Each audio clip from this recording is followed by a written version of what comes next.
But I would like to bring in Professor Dyson. Professor Dyson, what was your reaction to what I just said about this persistent opposition?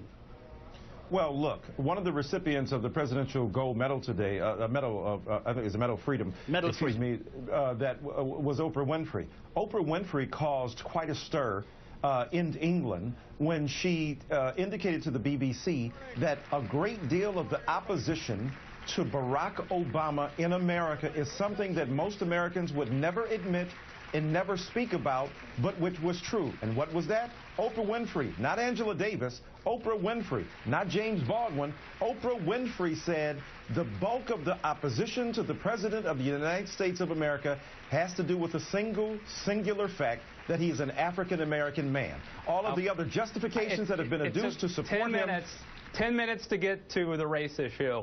That's why, clearly, that's why Republicans Sir, I didn't interrupt you on your when you were offering bromides. Well, I didn't accuse anybody of being I did not interrupt racist you. either. Don't interrupt me. Matt, Don't deploy the very principles of white privilege to silence a black man on the panel because you don't want to talk about race. All right, so be quiet.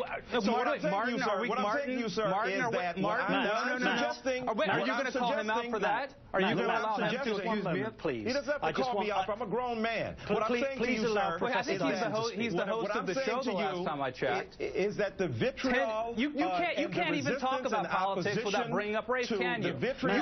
You have no policy solutions. You can't talk about policy. The only thing you know how to talk about is race. One moment, please.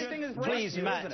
You talk about health care or Obamacare and your condescension and your attempt to silence me. Professor, please, Matt, allow Professor Dyson to speak. Please, Matt. What about please, Professor, who can't talk about anything other than race? But please, we're talking about Obamacare, immigration reform, something else. Matt, I'm asking you to give him the courtesy of allowing to express his point.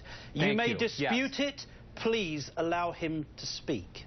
What I was saying, I was quoting Oprah Winfrey, by the way. Yes. I was quoting what Oprah Winfrey said. I didn't say that. Oprah Winfrey said that. So what I'm suggesting to you is that and there are many things we can talk about in regard to the opposition to Mr. Obama, President Obama.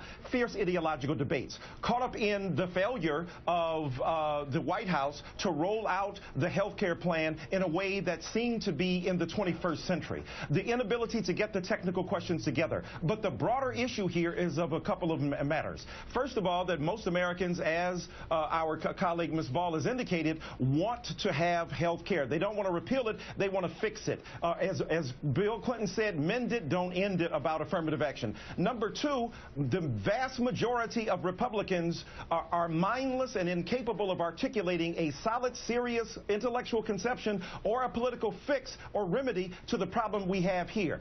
Thirdly, what people like our disputed colleague here on the right fail to acknowledge is that race plays a role in contaminating the entire process. This is a joke. Professor Dyson and Matt happening right here. No, come on. You can't even talk about anything without injecting race into it. I'm talking about you without talking about race. Ignorance has no color. Matt Lewis and Professor Dyson and Crystal Ball, we will discuss these issues again. I began by discussing obstructionism.